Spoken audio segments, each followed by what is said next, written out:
under the stairs in the corner of the basement of the house half a block down the street from Jerry's bait shop. You know the place. Well, anyway, back then life was going swell and everything was just... Except, of course, for the undeniable fact that every single morning... My mother would make me a big old bowl of sauerkraut for breakfast.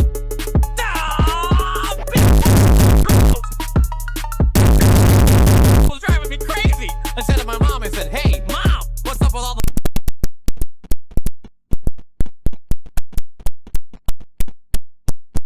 Beamed right down next to me, and she said, "It's you!"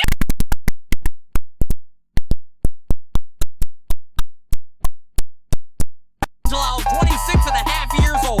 That's when I swore that someday I would get out of that basement and travel to a magical, faraway place where the sun is always shining and the air smells like... are oh so fluffy.